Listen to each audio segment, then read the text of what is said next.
breakfast or lunch? Yeah, I did actually. Breakfast was a good one. It was avocado toast with a little tomato on top. We got groceries, which was really nice that we had some like real fresh food again, not beans and pasta. So we got that, and then for lunch, I made myself a salmon risotto. Risotto. Is that rice? Mm-hmm. Rice dish? So it's arborio rice, except it's a 3-ingredient risotto. It's cream cheese, canned salmon, and rice, and you just like put it together, stir it for a while. It's beautiful. It's so good. You don't like salmon? I don't like cooked salmon. Cooked salmon. Got it. Okay. I love raw salmon. I love raw almost anything. So. Ooh, yeah, raw salmon. So good. I've got my list of things that once this is all done, of the things I can't wait to eat. Oh, Sushi is on that list. Sushi is on the top of that list. Are you not getting any takeout or order in? We're trying not to, just because of like costs and stuff. We've been getting last 2 weeks on Saturday night. We've been getting DoorDash Cheesecake Factory. Nice. There's not really any amazing. Great DoorDash, Uber Eats, Grubhub options around us. It's like Wendy's. It's like I don't want to spend money on. That's just not making it feel great. Yeah. Unless Wendy's, you want to sponsor us and give us money, then we'll spend money on you. If you're listening, any Wendy's people out there. We take this podcast very seriously. It'd funny if you just uncorked a bottle of wine and just started chugging it. Look how we're dressed. The top of it sort of looks like that, so that's why I was like... Yeah, it looks like... Okay. So wait, was this for Patreon? Were we just talking for Patreon? Okay, cool. Yeah, we're here for Patreon. Let's make a podcast now, because this is going to be awesome. These are always the best episodes. The season ending Q&A episodes. I agree. So good. I think they're so much fun. And for our Patreons out there, Dan is going to be, well, I get we didn't even explain why we're dressed like this. Like it needs an explanation. We're losing our minds. That's why we're dressed like this. I've got my Care Bear onesie, and I texted Dan that I was like, let's be a little silly today. And he was like, no, man, that's not who I am. I don't know what you're talking about. I'm never silly. And so instead, Dan is showing up with his photo booth props, which you better sanitize, bro. Well, they haven't been out in a while. Sure. Yeah. All right, shall we record a podcast? Let's make it happen. And in 4, 3, 2, 1. Time out. Stop right there. What? Do you know you normally do in 5, 4? Yep. I know. I'm mixing it up. But isn't that like not the point? Isn't the point is that the last few numbers are silent?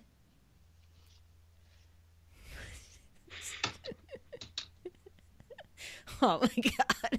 This is going to be an interesting episode. It's going to be a Never long mind, do your thing. episode. I'm going to roll my face. What's that again? What's that for? Is it for lines and wrinkles? I don't know. It just feels really good. Okay. I think I'm doing it wrong to everybody watching. Our Patreon people are like, get to the episode now. On with it. Okay, right. Sorry, guys. He's just... We're already starting. Oh, fantastic. Right. Let's make it happen. Oh, those are actually kind of cool. Elton John-like? A little. I feel like. I'm getting some vibes. Okay. And in 5, 4. Hey, Ringers, welcome to episode 84 of the Put a Ring on It podcast. I'm Danielle, and... I'm Dan the Man. Dan the Man. Guys, we are at the end of season 7. Wah, wah. But in the thick of quarantine. Mm-hmm. Yep. So that's why...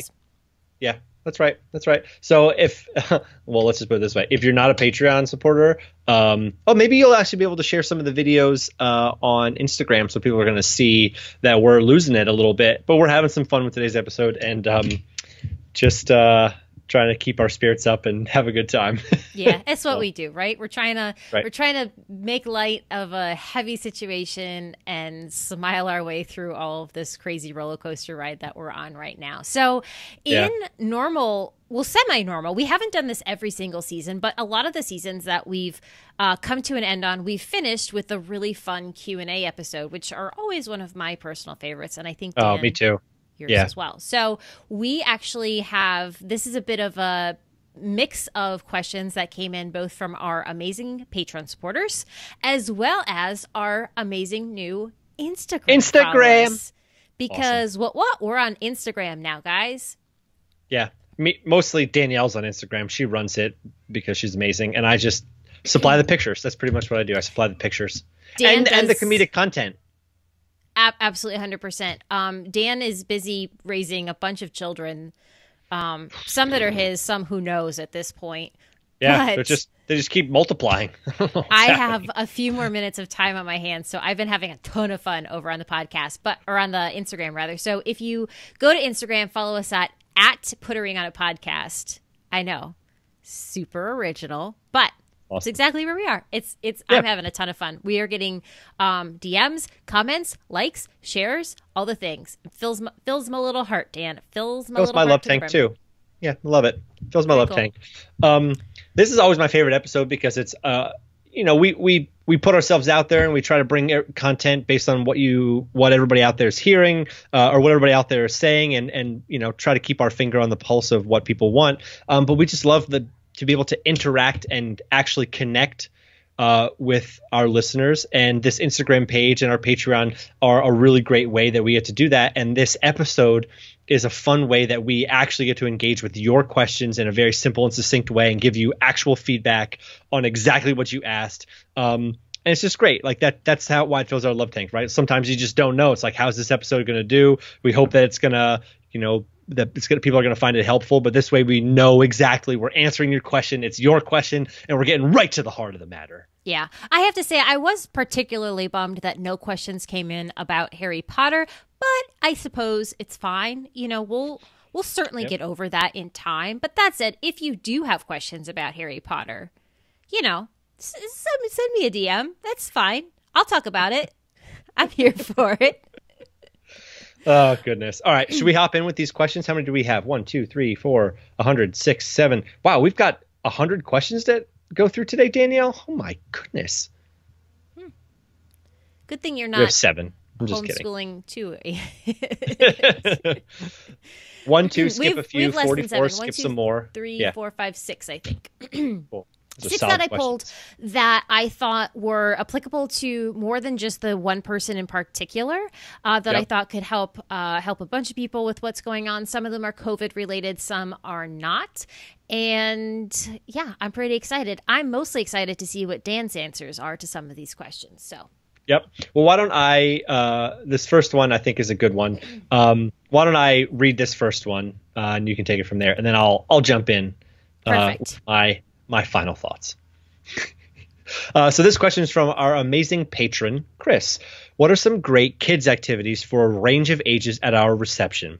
And how do we find someone to be the kids activities coordinator? Good question, Chris. And can we just say how much we love and adore Chris? Yeah, we missed them. Yeah, for sure.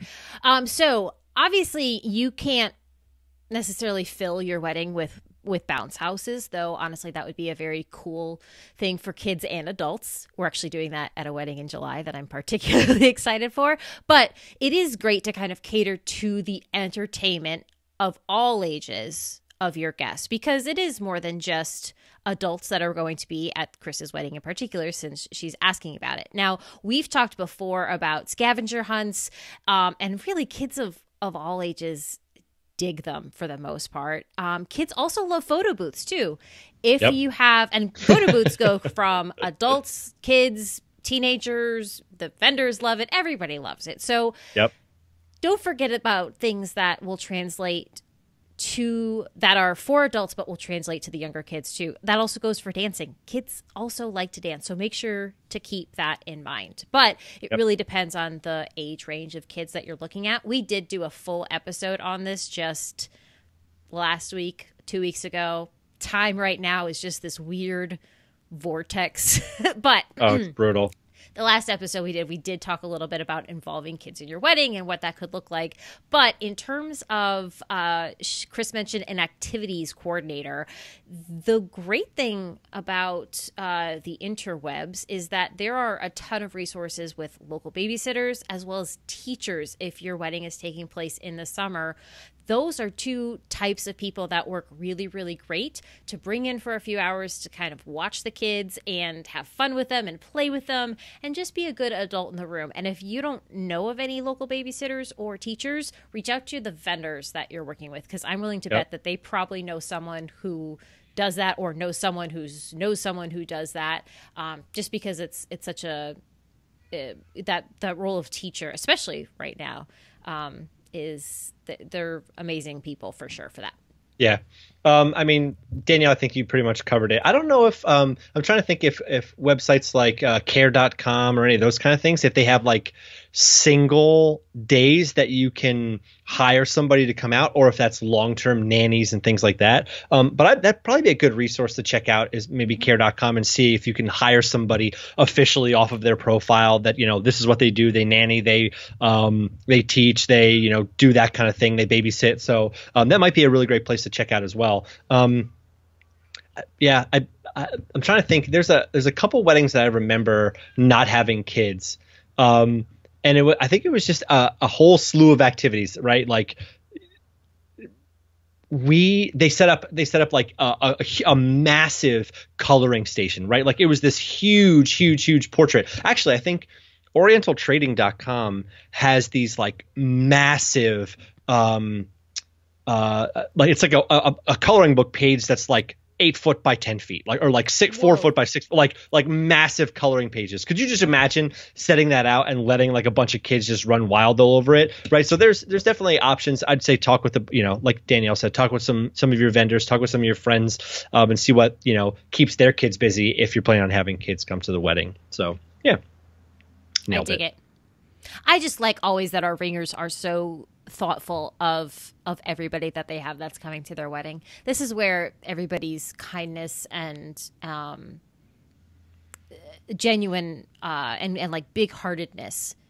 That's not a word. That's where we're at right now. No, but it's a nice one. I like it. I'll stand by it. That's where I'm always so impressed with our ringers of how they're thinking and how they're approaching it, because what a lovely thought for sure. Yeah. All right. Want to go to the next one? Sure. All right, so this is the question from @thatgirl_A_Brooke. Yeah.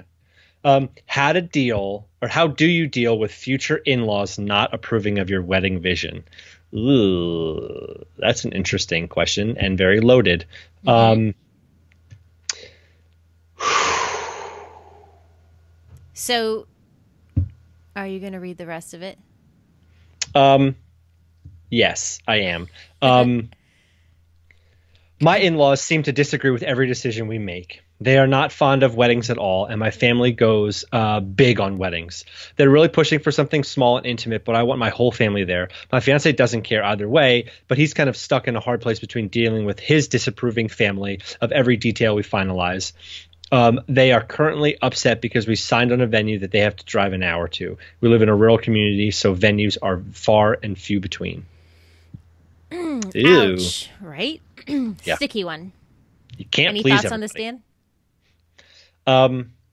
Yes. It's your wedding, but right, like, all right, so here's the thing. You obviously want everybody to be happy, but in many cases that's just not going to be possible, right?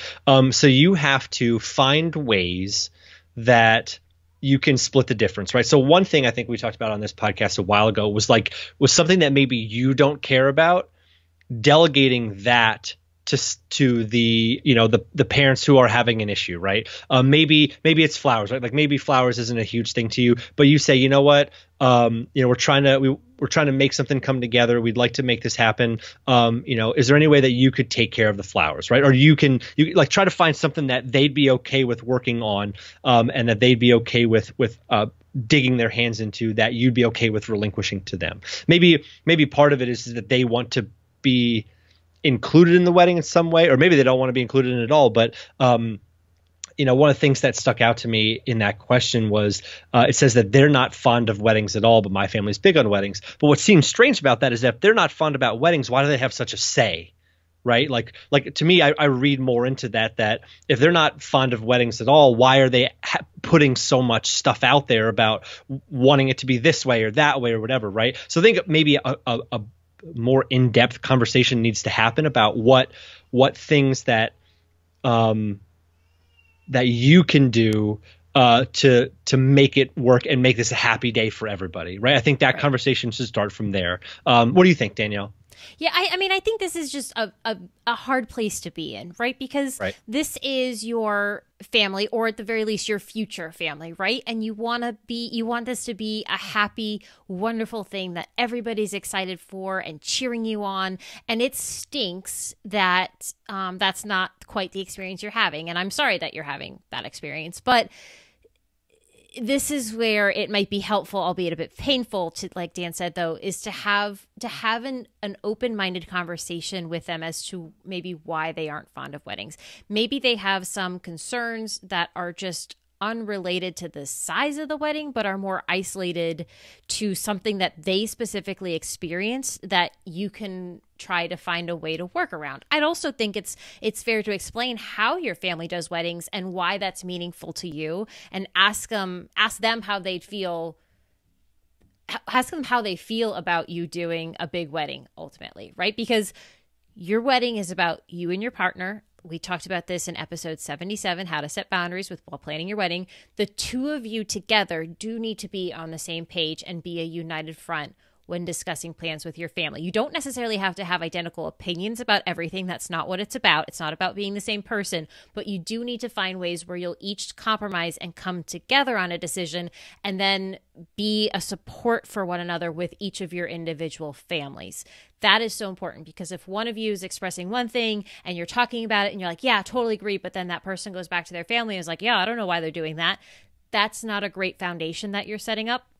And it's just like a huge place for problems to grow, and it's just not a healthy thing. Now, to address the hour drive, I know Dan is similar in this. That's honestly pretty typical where we are. Yeah. So that's pretty much every wedding is an hour drive. Right. It's not exactly a stretch, but that we don't know obviously everybody's situation. But maybe there's something that you can offer to help them make that travel a little bit easier. Is there something? Can you do a car service for them? Can you do a nice hotel room that they can stay in for that time? And, pose it to them that while you're there, you'll be able to spend more time with your family and our friends and all these people who are coming together to do it.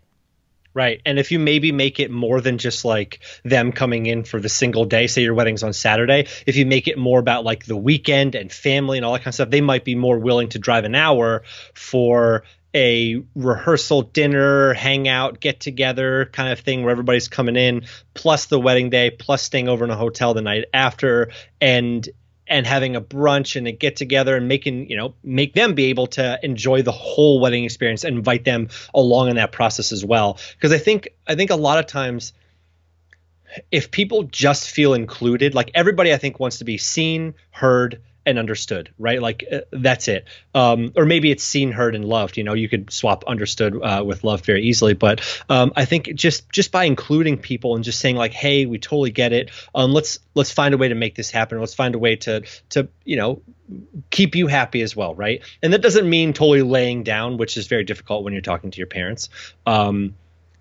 But that also means like you guys are taking a step out and you are coming together as a unit going forward, and making decisions based on your best interest is a great thing, and ultimately a part of this whole process, but also taking into account that it's one day, right?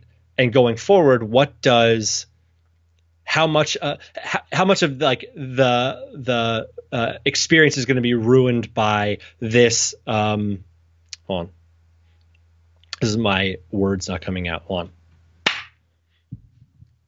how much of this one day do you want to let affect the next 5, 10, 15, 20 years? If you are weighing your relationship with these people, saying this is something that they will get over in a short period of time and everything will be fine, or are they going to hold a grudge against you, right? I think you go from there. Yeah. This is also your chance to set a little bit of a precedent, because if they're expressing some sort of pushback on this subject, there's a strong chance that they're going to be expressing pushbacks on other things that happen in your life.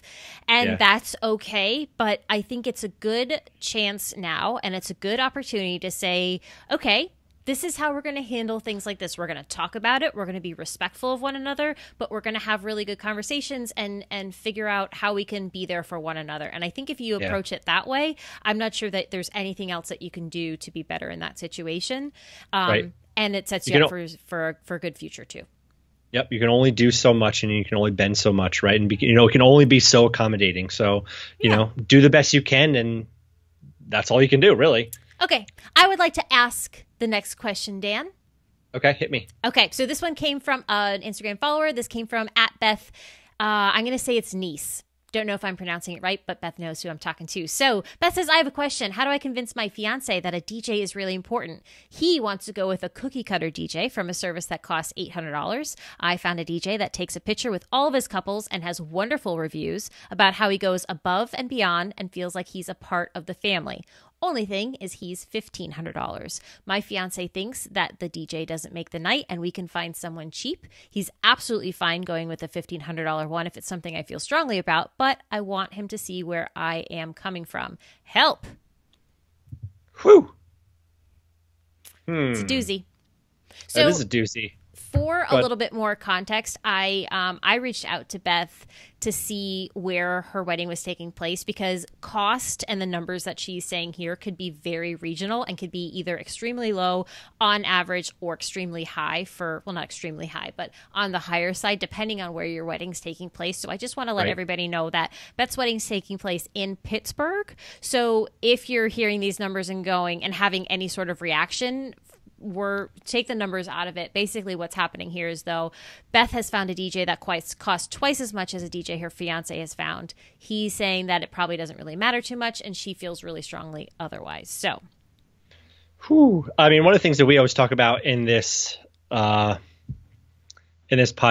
is the warm and fuzzies, right? And I think cost is kind of irrelevant, right? I mean, irrelevant in the sense of like how much value that person is actually going to provide, right? Like you could hire a $3,000 DJ that, might not care as much as the person who's trying to make their wedding or DJ business take it to the next level, and they're only charging $800, right? So I think first thing you need to do is make sure you meet with each of them. I think meeting with each of them, right now meeting with people is difficult, but having a Zoom meeting or a Skype meeting or a FaceTime or whatever, and finding out who gives you the warm and fuzzies, right? I think that's the best place to start, or the first place that you would start, right? Because I think as being somebody who tends to be confident in their decision-making process on things, I have my guard up a lot until I sit down with somebody, and then I like it when people sell to me. Let's put it that way. So I think maybe if your fiance is not seeing the value, getting in both of those meetings, and if the person who's $1,500 is really that much better and provides an amazing experience, you would hopefully, like the reviews of him said that he takes pictures with his couples and gets to know them and all that kind of stuff. Hopefully that would come out in that initial meeting, right? So maybe I think anything that you do to say this person's worth it, we should spend the $1,500, without that person also being on board and saying, okay, I see that this person has value, and at least putting them in that experience and putting them through that process of sitting with each of those people. I think it's going to be difficult to just say, do this because they cost more, they're going to be better because they cost more, Right, exactly. And I think a few of the things that Beth had said in there was that her fiance thinks that the DJ doesn't make the night. And speaking from a planner who has seen many weddings and worked with, various levels of DJs, and that includes those that are very expensive and those that are not very expensive. Entertainment in general, but just also a very good or a very bad DJ can absolutely make or break the night. I've seen amazing DJs bring the party to a whole new level. And I've also seen not so good DJs absolutely bomb and kill a dance floor, and everybody's ready to leave an hour early. So it sounds like overall that maybe entertainment is a higher priority to you than it is your fiance. That is totally okay. I will say that if music entertainment isn't a top priority for your day, and it doesn't have to be, maybe the $800 DJ is a good choice. But if it's important to you and it's your only or main form of entertainment, I would say to review some higher priced options. In my opinion, $800 would be on the lower end. I don't know Pittsburgh market as well as I know our own market, but that's where I kind of fall with it, that the cheapest option is rarely the best option. Now, another thing that Beth said is that the DJ she likes has taken, what'd she say? He's taken pictures, or I'm not sure if it's a he or she, but the DJ takes pictures with all of his couples. Okay, there we go. And has wonderful reviews about how he goes above and beyond and feels like he's part of the family. The reviews to me is a really huge thing. The fact that he takes pictures with his couples, not as much. Right? I think... I don't know why I feel that way, but like to me, taking pictures with your couple at the end of the night, you're just kind of pulling them away from everything else. I'm not saying it's a bad thing, but I wouldn't put it solely on that. That is just your DJ walking up to him saying like, hey, let's take a photo. It's probably not the couple walking up to him saying to take a photo, but the reviews and the comments about him being part of a family, that is like huge. That warm and fuzzy that Dan's talking about for sure. Yep. Yeah. Cool beans. All right. I'll read this one. Okay. This question is from another amazing one of our patrons, Brianna. It's actually two-ish questions. I have sort of two questions in one question. We are going to have a cocktail hour and reception all at the same place without any flipping of the space, so all the tables and chairs will be set right at the start. We also are planning on having a cocktail hour be set up like a game night, so you can come in with tables organized by the games you'd want to play, and instead of this assigned dinner reception seats. So that's question one. Have you had the cocktail hour and the reception in the same space before, or do you have any tips for it to transition smoothly? Also, any board game night tips? So I actually answered Brianna already on Patreon because she sent this in a while ago, but I loved it a lot because I think it's really applicable to a lot of people. I have done several weddings where the cocktail hour and the reception have all been in the same space.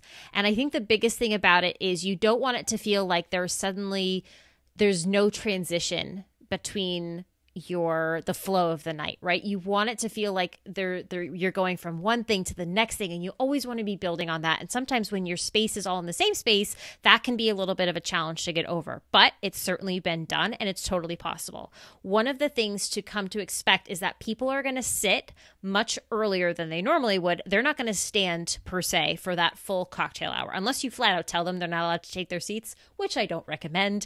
It's just not a great guest experience. Plus, some of your older guests will say, heck with you, we're sitting anyway. So know that guests are going to start taking their seats. So as you work with your entertainment person, if you're doing a DJ or a band, or if board games are the entertainment for the night, keep in mind that you're not going to have the usual time that you need to transition from thing to thing. Maybe you want to just have a sudden build on food. So if your cocktail hour is a lot of picky foods and then appetizers being passed, maybe those appetizers can slowly get a little bit heavier towards the end of cocktail hour, which then transitions into like a cool sit down dinner. Now, one of the things to keep in mind, she says she's not doing assigned dinner reception seats. Anytime that you're not doing assigned seating, meaning, hi, Mr. and Mrs. Moyer, you're sitting at table 2. It's just, hi, Mr. and Mrs. Moyer, you're sitting wherever the heck you can find seats and have a really good time. Anytime that is happening, you absolutely need to make sure that you have extra seats allotted into your floor plan. Because if you have, let's say, 100 guests coming to your event, you cannot set out 10 tables with 10 chairs at each table, because your guests are just not going to magically form perfect little groups of 10 to equal 100 total guests and everybody's happy and has a seat. There's going to be groups of 3. There's going to be groups of 7 who are not going to have room for an extra 3. It's just it's not going to shake out as perfectly as if you were assigning specific tables to everybody. So it's usually best to have at least 10 to 20% extra seating, which means extra tables, chairs, rentals, linens, centerpieces, all the things. And maybe that works really well, but that is a really, really important thing. So with that said, yes, as you transition, I would just say that you want to build upon the night, as opposed to there being like a strict start and end to cocktail hour and then a start to the reception. Like, let it just keep flowing organically through all of that time. So it doesn't necessarily feel like, okay, the cocktail hour, the portion is now done. We're now going to do this now. Like, it should just flow in the same sense of as you kind of ease your way through the reception side of things. Now, board game night tips. Dan, have you ever done a wedding where there's been board games involved? A long time ago, but it was more just them set out in case people wanted to do them, not necessarily that it was a highlight or centerpiece of the wedding. Cool. I did one, a few years ago now, but it was actually it was all in the one space. So it was really similar to what Brianna is saying here. And every centerpiece was a different board game. So there was like a Scrabble table, there was a Monopoly table, there was a Bananagrams table, there was like all the different tables. Dan and I would be sitting at the Bananagrams table, I'm pretty sure. Yeah, for sure. Dan and me and Dan's wife Rachel will be sitting at Bananagrams table. Guys, she's amazing at Bananagrams. So, what I found with that wedding in particular is that people really liked it, and then it got to a point where they were kind of done playing it. I think if you're going to do a board game night theme or a vibe, you want to make it clear on your invitations. Like, you want to throw that theme in there kind of early on to set the tone for it. Otherwise, as an attendee of a wedding, guests aren't necessarily going where they're thinking like, yes, this is going to be a great game night. They're going with different expectations. So you want to make sure you're managing those expectations well. That said, if this is just a fun thing that you want to do, and then you have other things to extend throughout the night, great. But what I found is that the board games didn't last the full 4 hours or whatever of the reception. And we certainly didn't expect them to. In that wedding in particular, we actually brought in arcade games and we brought in a bunch of stuff just to make it like this really cool fun night. It was really, really cool. But yeah. How did they transition that couple with the board games and the arcade games? How did they transition from point A to point B, right? Because I feel like you would need a signifier, right? Like, I remember a wedding that I did a couple years ago. There were no introductions. There was no, I'm trying to think, they did do a first dance, but it was the cocktail hour and reception all in the same room, no introductions. And it was the game, or the mood changer was the couple kind of like formally walking out onto the dance floor in like a very like they sashayed out there and they kind of made like a show of it. They didn't have a full announcement or a DJ or whatever, but that was like the energy change that they needed, and that was the signifier that like now things are moving from point A to point B, or this cocktail hour to reception start. And people naturally took their seats, who were up talking and whatever, but they didn't say, hey, everybody take your seats. They just got out there and started dancing right in the middle of everybody, which was that was totally their vibe, and it totally worked. But yeah, so how did that couple move between events?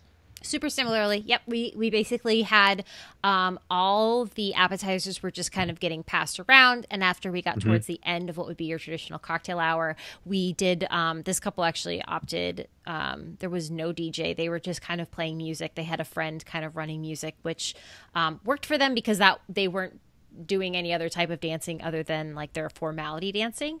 And they did their first dance and their parent dances. And meanwhile, the caterer worked on getting, in this case, it was a buffet. So they worked on getting the buffet set up. So once that was done with their dancing, everybody did kind of naturally find their seats and the buffet was magically open and they couldn't grab their food. So the what they were setting up? I said buffet a lot, didn't I? I said it You did really say buffet. Weird. I know. This is not Friends. The more I don't know that reference, but the more I said it, the more I realized I was saying it weird, which made me say it more weird. Buffet? or Buffet. Phoebe Buffet. You said buffet once. Anyway. Phoebe, her name's Phoebe Buffet. Yeah, Phoebe Buffet. Huh. I don't think I knew that.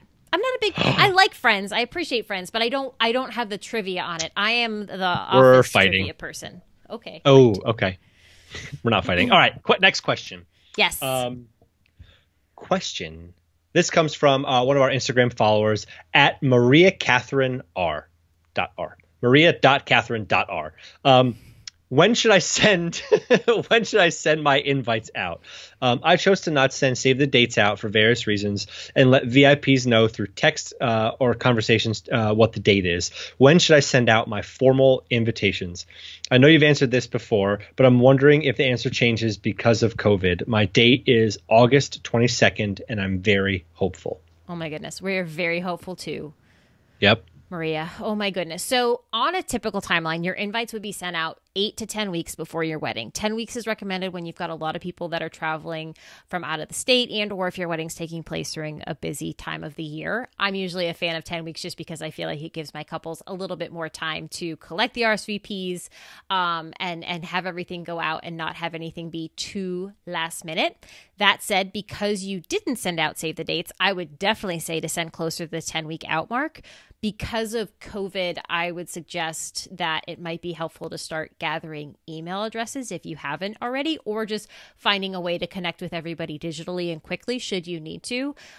This, I think, is something that's been really helpful for couples who've had COVID affect them last minute, just because they're able to communicate with their guests in a quick manner that isn't necessarily as formal as an invitation, but guests are super understanding of that right now. I don't think any guests are like, oh my gosh, we got an email about a couple that has to change something. Everybody very much gets what you're going through. This is universal. This is global.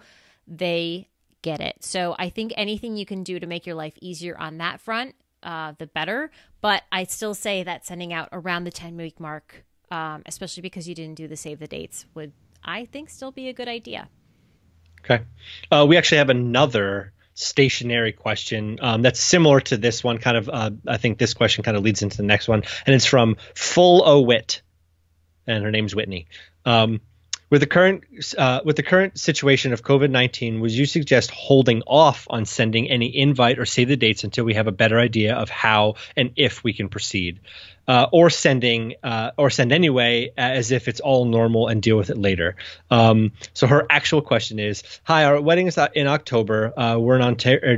We are in Ontario. That's a weird word. We are in Ontario. You try saying that. We are in Ontario, Canada, for context. I can't even say buffet. So. And we are hopeful we'll be able to continue with our plans.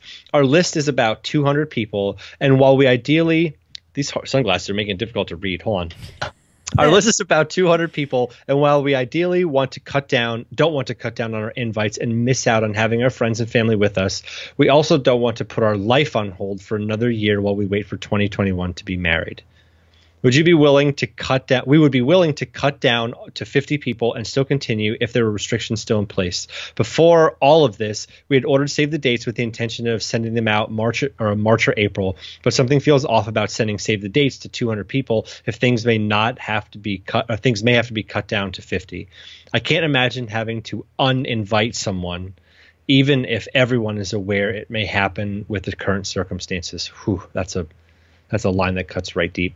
Would you suggest waiting off on sending any invites or save the dates until we have a better idea of how and if we can proceed, or send anyways if it's all normal and we can deal with it later? Mm-hmm. Okay. Please take that one. That one's all you. So thanks, Dan. So Whitney's wedding is happening in October. Whitney, we are also very hopeful for you as well. Yep. I think as a rule, it's best not to send a save the date to anyone that you aren't 100% sure that you're inviting to your wedding. So if you had sent out your invites or your save the dates prior to COVID, and then you had to adjust your guest list to accommodate the restrictions, I think guests overall would be very understanding if you were like, hey, we can't have more than 10 people there, 50 people there, whatever the restrictions may or may not be at that time. This is what we're having to do. I think as an extended family member or someone who's maybe not particularly extremely close to the couple, I, as a guest, would be understanding of that. That said, because we already know that like COVID is here and it could have its effects, I would personally feel better, maybe only sending save the dates to the people that I really know are going to be invited and part of that more limited guest list. Though, again, to be honest, as a guest, I think still given the circumstances, I might be pretty understanding if I wasn't immediate family and didn't make the cut. But I think it's a really hard thing to decide overall. I don't think there's a right or wrong answer right now. I think what you're thinking and the lines along which you're thinking are very valid. I think this is where you probably need to take it case by case for every single guest and see, like, is this a guest who's going to understand if we need to shift things around? Is this someone who's going to be royally offended? If not, maybe they don't get us save the dates. And guys, it's okay not to send a save the date. It's not like a hard and fast rule that they have to be sent out. It's okay to hold off on that if you're just worrying about the save the date. So maybe things will clear up this summer and things are going to be all looking good for you come your wedding in October. And then maybe you can send out the rest of the save the dates to like your second round of people who are in that full 200, or maybe you just wait and send out invitations to all 200 in August as you normally would be doing. So yeah, that's kind of my take on it. I don't know if Dan has any additional things to add to it. Nope. I think that was pretty good. So I want to go to the next question. I think this is our last question, but I'm really excited about this one because I think it's a situation that a lot of people are probably going to be in coming up with this whole COVID thing going on. So this comes from our patron, Brian. He says, we were going to have a big in the United States destination wedding, but unfortunately we have to cancel. Now we're going to transition everything to a small, intimate wedding at my parents' house in New Jersey. What's your take on micro weddings and smaller, intimate weddings and transitioning everything from the big wedding to the small wedding? Oof. Yep. Again, Brian, sorry that you're having to kind of go through this, but I don't know. This is where I'm a big silver lining person. And to me, a micro wedding is so positively, absolutely amazing. Dan, do you have, I feel like you have a story to share, right? Yep. Yeah. I mean, well, number one, we did a micro wedding together, a couple who totally was going to do a big 200 plus person wedding in Philadelphia that canceled it all because it did not feel like the wedding that she wanted, that they wanted. And they did a 40 person, 30 person, 30 person, 28 people wedding at the top of the Gramercy Park Hotel in New York City. And it was fantastic. But the thing I before I get into that mini story, the thing that I think most people have to remember is like, just because you're doing this like intimate wedding or a micro wedding doesn't mean that it's small or under budget or whatever. It might just mean that you have more money. Maybe you have like a similar budget as if you had 300 people there, but you're spending it on 20 people or 30 people, right? Maybe you can give them more of an experience in this tiny, small, intimate wedding than just saying like, oh, I'm just gonna have a small wedding. I'm not going to do anything crazy, right? Maybe you can still have this like extravagant, beautiful thing that you've always dreamed of with just a very close knit, small group of people. So I have I heard of a couple who their wedding was supposed to be at Disney. And unfortunately, with everything going on, they had to cancel. Disney had to cancel on them. All this stuff, blah blah blah. It was very difficult for them. And so they're doing a wedding also at her parents' house, and they are. It's like you said, a silver lining thing. They are taking this experience, while heartbreaking, because this is something she's always wanted to have, this Disney wedding, and they are just injecting it with meaning as many ways as possible, right? They're having it at her parents' house. They're going to a restaurant that they love and they go to all the time. They're inviting a slightly larger group of people than they would have been able to take to Disney. They are trying to find like little ways that they can make this whole experience their own and just inject as much meaning as possible, right? And I think that is a really beautiful way of kind of standing up to this whole COVID thing that's happening. And I think this is a position that a lot of people are going to be in where, who knows what happens with their actual wedding, and maybe who knows what happens, with the future weddings. Hopefully September, October, November, December, everything goes back to normal. But know that like if your wedding got canceled or rescheduled, that transitioning from this big wedding, I'll leave some of the logistics up to you, Danielle, because that's what you naturally think about. But I think just because you don't have the 200 person thing moving down to this like 30 highly selected group of people, and I know Danielle, you're kind of in the same boat too, with like wanting to have a micro wedding, just like the people who literally mean the most to you, who are the closest to you, that you can create an amazing experience for them and get to spend. And this is the hardest part about our wedding, is like we had 150 people at our wedding, and me being an extreme empath and also an extreme extrovert, I wanted to say hi to everybody. But in some ways, part of me really believes like, what if we did have a small wedding with like 40 people or whatever, and I got to actually spend time with each of those people and hug on them and love on them, and like, I don't know, it's a constant thing. I think if I were to be in everybody else's shoes, to have to reschedule to this like small thing, I would look for ways to make it like to pour into the people's lives who are coming, right? I naturally want to be a giver, and I think most people, everybody's feeling this like kind of heaviness that's going on right now. So what better opportunity to, like, if you can bring people together, than to really lift them up and have an amazing meal together and a fun time where, like, for everybody's dealing with this differently, but like a night where maybe just for a little bit you forget about all the craziness and millions of people who have this disease right now, and you can dance and party and get drunk and drink and have an awesome food and hug. Well, maybe you're not hugging, but right. But like what an amazing opportunity that you still get to have, and that you can still create this meaningful experience. And that's going to look different for everybody, right? Maybe having it at your parents' house is not the best idea, but definitely something to consider is making this like shift from this big thing to something small and intimate and meaningful, and finding meaning in a difficult time. For sure. This is definitely an opportunity for you to take this and figure out how it's going to work best for you.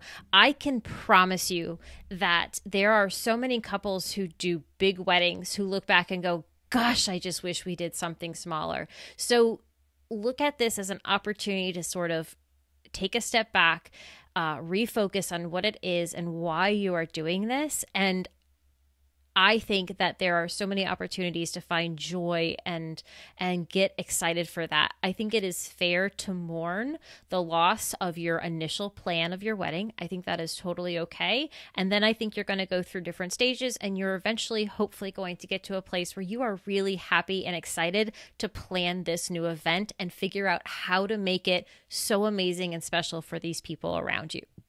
As Dan said, I am going to be having my own micro wedding. I guess Mike is too. I should probably invite him or, tell him. But him and I are definitely planning this micro wedding.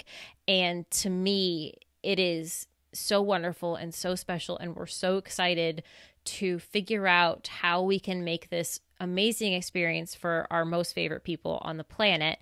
But it's very much about our mindset. If we were like bummed about it and like, oh, well, we have to do this thing, I think we'd be taking it on a lot differently. So mindset here is so important, but know that just because something is on the smaller side does not mean that it's going to be any less anything, okay? Like, it doesn't mean that it's going to be less special. The day you get married to your partner, and even if it is just the two of you, look at how many people elope. It is a beautiful, wonderful, special thing, and hopefully a memory that you will carry through your entire life. There are people who I can speak for this. My parents got married in the courthouse with the justice of the peace, and that is still one of the happiest days of their lives because it meant a lot to them, because of what it meant to them, not because of where they were or what she wore or what he did or the boutonniere. It didn't mean any of that. Didn't mean anything to them. It was just about their partnership together and their journey forward from that. And I mean, granted, that was the 80s, so is my mom wore a hot pink little dress, and it was this whole cute thing. But they will be married, gosh, 83 they got married, so they'll be celebrating their 37th anniversary this year in September. So yeah, the bigger the wedding, it's not like the longer the marriage. It has nothing to do with that. It is, if anything, you could probably make the argument the other way, but it's a wonderful thing. And I think the more we see micro weddings, actually I should say, the more that we look to the future, and I think we're going to sort of establish a new normal. I kind of hope that we see more micro weddings. I love being part of micro weddings. I love helping couples plan micro weddings. To me, they are so meaningful. I love going through that process with them. I know, Dan, you love shooting micro weddings. So I think it's safe to say that logistically, your vendors are still going to be excited to contribute and take part by and large. Yeah, this is something that, obviously Danielle and I have a unique perspective on, because we hear about couples in all different situations and everything. Danielle and I both kind of realize that things are happening very quickly. And so we both have, adjusted some package lists and created very specific packages and coverage options for couples who are doing these micro weddings, just to be able to help people out, right? Sorry for the shameless plug. I guess that kind of sounded like that, but still it's, It's our podcast. Danielle we and can I do what we want. That's right. We both have a very personal approach towards, helping our couples, plan their wedding and being kind of along for the journey, not just the wedding day. And I think it'd be doing a massive disservice if we didn't honor more couples who are going to be in this unique situation by offering them, kind of a specialized experience. Yeah. If you want more, actually, I don't think we mentioned this, but episode 62, we actually have a full episode with the amazing Elisa Tong, who's an amazing celebrant. She came on with us on episode 62 and did a really amazing episode about micro weddings and how you can make the most out of them and how you can find meaning in them. It's really great. Yeah. So actually, I want to give not sponsored here, but a total plug for Elisa. She actually is an officiant, a celebrant specifically. And in the state of Pennsylvania, it is technically and legally tricky to have a friend perform your wedding, unlike some of your other states. But either way, she actually put together a course over these last few months for those who are going to be officiating weddings, who are friends. And she put together this course that is about how to write the ceremony, how to perform it really well, and then how to make it legal. It's an amazing course. And I just want to give a shout out to her because she put a lot into putting it together, and it's the weddingceremonymasterclass.com. If you go there, you can read more and see more about it, but it'd be something that your officiant would want to go and do if it's something that you're having a friend do for you. So again, not an ad, cool. Just she's a person we've had on the show before, and I know she's doing that. So yeah, shall we wrap up this episode? Yeah. Cool.